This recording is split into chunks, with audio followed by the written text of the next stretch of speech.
Olá! Nesta videoaula você vai conhecer o Sistema Integrado de Informações sobre Desastres, o S2ID, e as suas alterações mais recentes.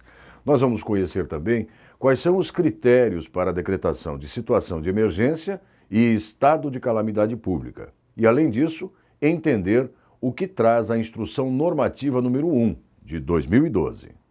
O Sistema Integrado de Informações sobre Desastres, S2ID, foi desenvolvido em 2011 por meio de uma cooperação entre SEDEC e CEPED, da Universidade Federal de Santa Catarina. Na primeira etapa, teve o objetivo de disponibilizar as informações sobre desastres coletadas e tratadas, tornando-se ferramenta útil na elaboração de estudos na temática da gestão do risco.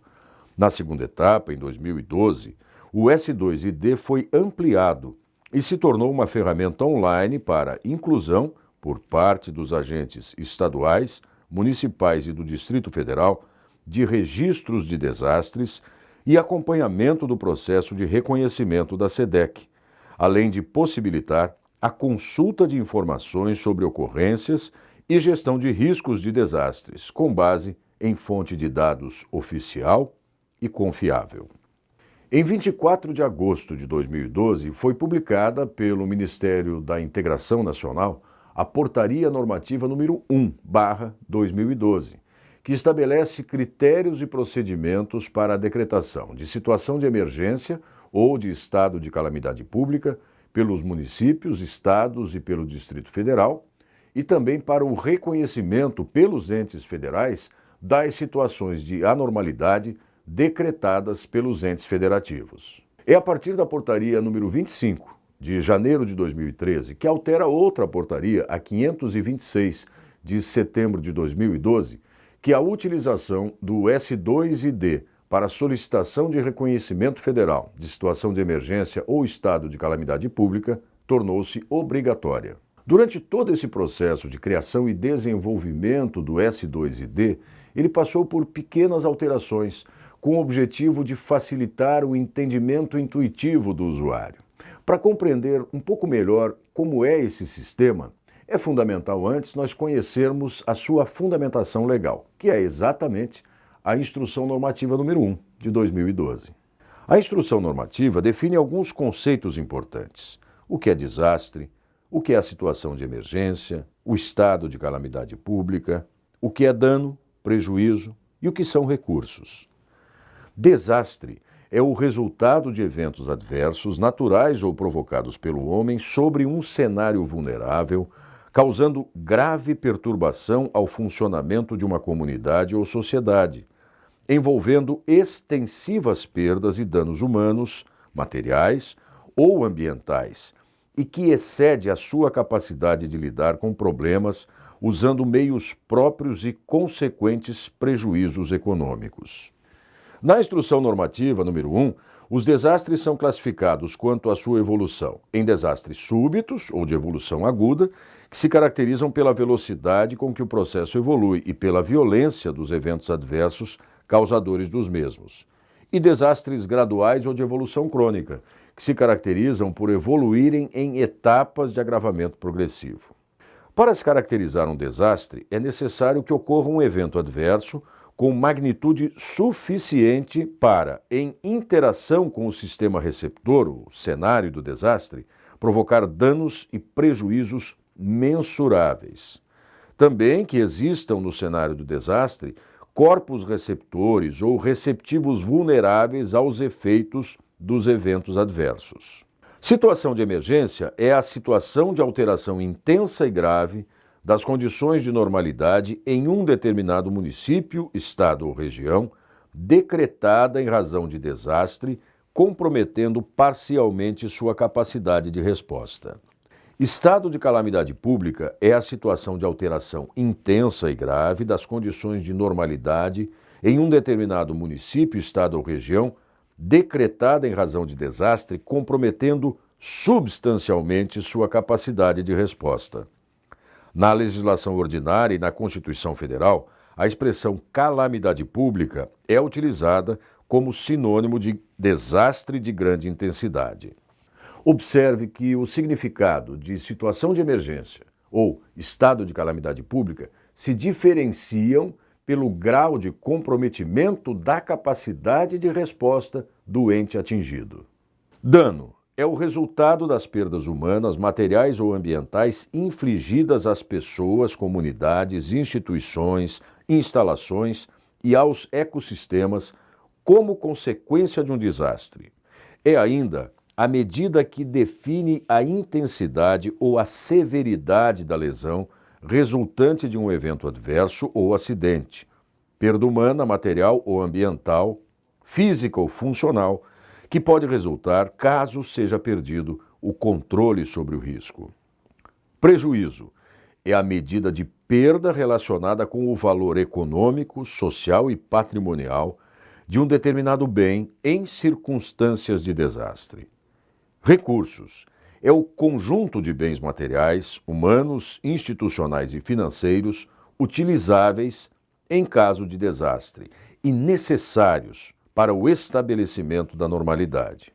Mas quais são os critérios para a decretação de situação de emergência ou estado de calamidade pública? Segundo a Instrução Normativa número 1 de 2012, a decretação de situação de emergência ou de estado de calamidade pública se dará quando caracterizado o desastre e for necessário estabelecer uma situação jurídica especial que permita o atendimento às necessidades temporárias de excepcional interesse público, voltadas à resposta aos desastres, à reabilitação do cenário e à reconstrução das áreas atingidas.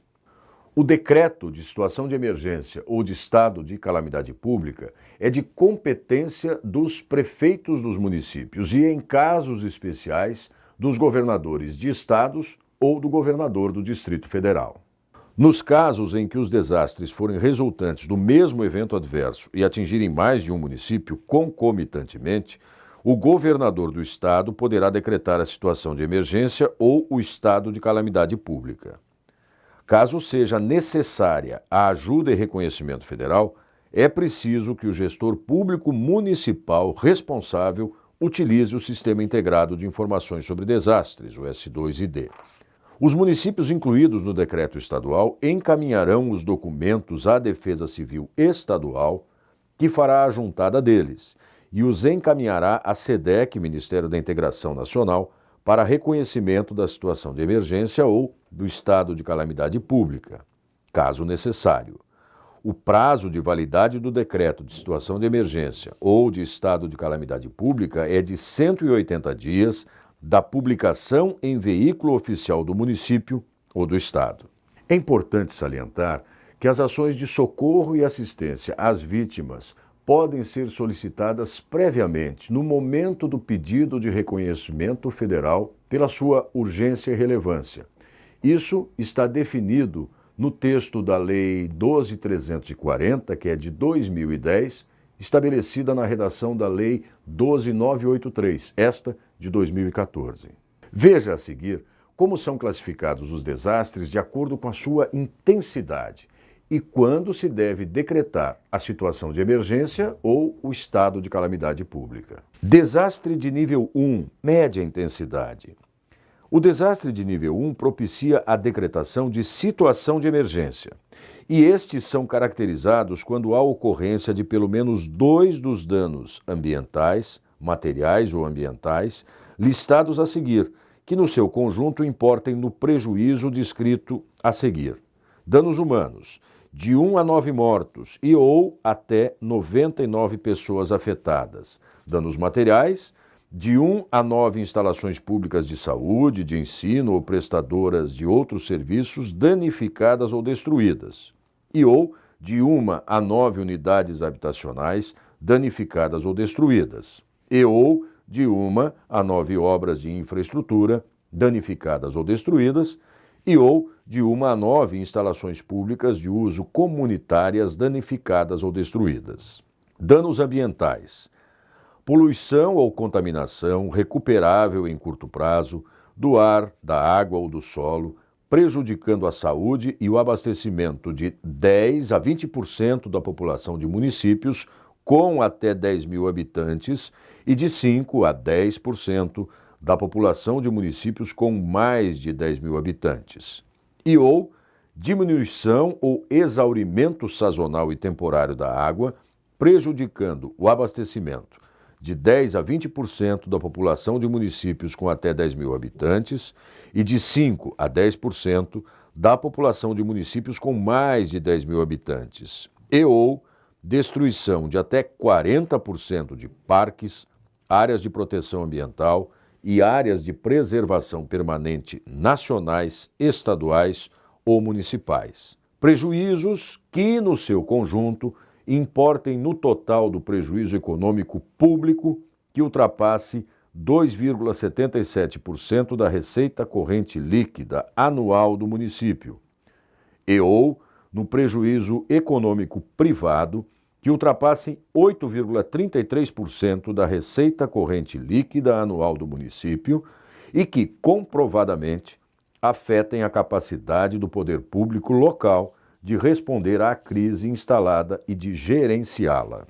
Desastres de nível 2 de grande intensidade. O desastre de nível 2 propicia a decretação de estado de calamidade pública. E estes são caracterizados quando há ocorrência de pelo menos 2 dos danos, materiais ou ambientais. Danos humanos, 10 ou mais mortos e ou 100 ou mais pessoas afetadas.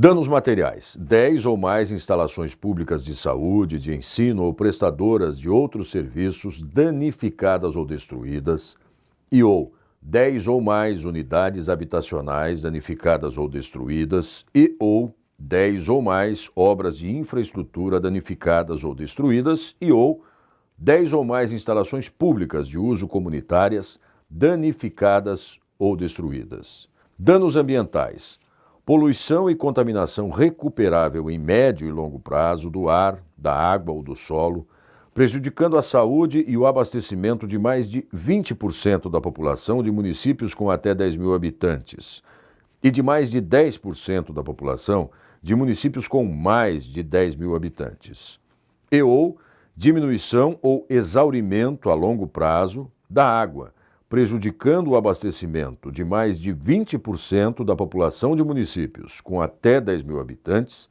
e de mais de 10% da população de municípios com mais de 10 mil habitantes, e ou destruição de mais de 40% de parques, áreas de proteção ambiental e áreas de preservação permanente, nacionais, estaduais ou municipais. Prejuízos que no seu conjunto importem no prejuízo econômico público que ultrapasse 8,33% da receita corrente líquida anual do município, e ou no prejuízo econômico privado que ultrapasse 24,93% da receita corrente líquida anual do município e, comprovadamente, excedam a capacidade do poder público local de responder à crise instalada e de gerenciá-la. E quais os critérios para o reconhecimento da situação de emergência ou do estado de calamidade pública? O reconhecimento de situação de emergência ou de estado de calamidade pública é responsabilidade do Poder Executivo Federal, conforme consta no capítulo 2º, artigo 10 da Instrução Normativa número 1/2012, cabendo ao município ou ao estado requerer ao governo federal o reconhecimento. São condições essenciais para a solicitação de reconhecimento federal. 1. A necessidade comprovada de auxílio federal complementar ou 2. A exigência de reconhecimento federal da situação anormal decretada, expressa em norma vigente para a liberação de benefícios federais às vítimas de desastres. O requerimento do Poder Executivo do Estado, do Distrito Federal ou dos municípios atingidos pelo desastre, feito pela autoridade responsável, deve explicitar as razões pelas quais se deseja o reconhecimento, incluindo aquelas ações de auxílio complementar por parte do governo federal. Esse requerimento deverá ser encaminhado via Sistema Integrado de Informações sobre Desastres S2ID ao Ministério da Integração Nacional e ou à Secretaria Nacional de Proteção e Defesa Civil, a SEDEC, no prazo máximo de 10 dias da ocorrência do desastre ou da decretação, e deve ser acompanhado dos seguintes documentos: Formulário de informações do desastre, FID, ofício de requerimento, assinado e anexado, o decreto original, assinado e anexado, declaração municipal de atuação emergencial, DEMAT ou DEAT, parecer do órgão municipal ou estadual de proteção e defesa civil, assinado e anexado, relatório fotográfico legendado e outros documentos ou registros que esclareçam ou ilustrem a ocorrência do desastre. Toda essa documentação deve ser preenchida utilizando o S2ID. Para facilitar, o sistema oferece alguns modelos para você ver direitinho como preencher cada um dos formulários. E nas próximas videoaulas nós também vamos detalhar as informações sobre o preenchimento de todos esses formulários. A solicitação de reconhecimento pelo governo federal, encaminhada com todos os documentos, é denominada de reconhecimento ordinário. Isso se justifica quando se faz necessário apresentar todas as circunstâncias para que o processo seja avaliado. Quando o desastre é evidente, ou seja, está clara a sua ocorrência, com o intuito de agilizar a ajuda complementar, a SEDEC poderá realizar o reconhecimento sumário, mediante o preenchimento de somente 3 formulários: o FID, o ofício de requerimento e o decreto. Quando o processo de reconhecimento for sumário, a documentação faltante deverá ser encaminhada no prazo máximo de 10 dias da publicação do reconhecimento para instrução e apoio. O decreto de declaração de situação de emergência ou estado de calamidade pública, o requerimento para reconhecimento e o parecer do órgão municipal são de livre redação, desde que atendam os requisitos mínimos da Instrução Normativa número 1, de 2012. Se houver algum defeito que possa invalidar o ato ou o negócio jurídico nos documentos, a portaria de reconhecimento será revogada e o ente federado que discordar do indeferimento do pedido de reconhecimento federal poderá apresentar um recurso administrativo num prazo de até 10 dias. Este recurso deve conter justificativa e todas as razões que levam a essa divergência ou discordância, além de apresentar também a legislação e as provas que amparam os seus argumentos. Agora, estude o material do curso, troque ideias com os seus colegas. Aproveite para desenvolver todas as atividades propostas. Dedicação e empenho são fundamentais. Bom trabalho!